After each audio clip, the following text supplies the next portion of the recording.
ينادى عليك كذا في وسط الأشهاد: فلان ابن فلان، استعد للوقوف بين يدي الله.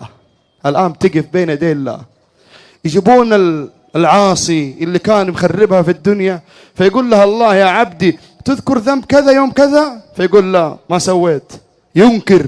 الله يقرر بالذنوب وهو ينكر. فالله سبحانه وتعالى يقول له: يا عبدي ترى عندي شهود، عندي شهود.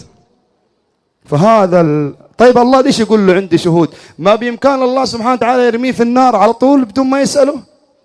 لأن الأمر أمره والخلق خلقه والملك ملكه.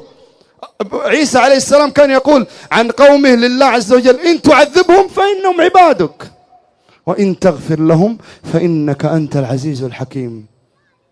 فيقول له الله: يا عبدي عندي شهود، في الملائكة شاهدين عليك، في الناس شاهدين عليك، في الأرض اللي كنت تمشي عليها شاهد عليك، الرسول شاهد عليك. فيقول: لا يا رب، ما أرضى إلا بشهود من نفسي، لا تجيب لي شهود من برا، أبغى شهود من نفسي. فيأمر الله عز وجل الفم إنه إيش؟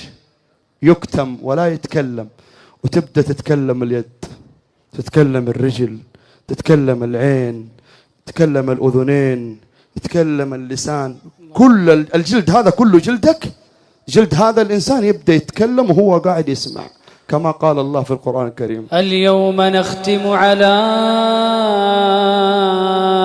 أفواههم وتكلمنا أيديهم وتشهد أرجلهم بما كانوا يكسبون. اليوم نختم على أفواههم وتكلمنا أيديهم وتشهد أرجلهم بما كانوا يكسبون. طبعا هو لما يسمع جلده يتكلم يبدأ يكلم جلده، يقول له: ليش تشهد علي أمام الله؟ يقول الجلد: ليش تشهد علي؟ فيقوم الجلد ويرد عليه: وقالوا لجلودهم لم شهدتم علينا، وقالوا لجلودهم لم شهدتم علينا، لم شهدتم علينا؟ قالوا أنطقنا الله،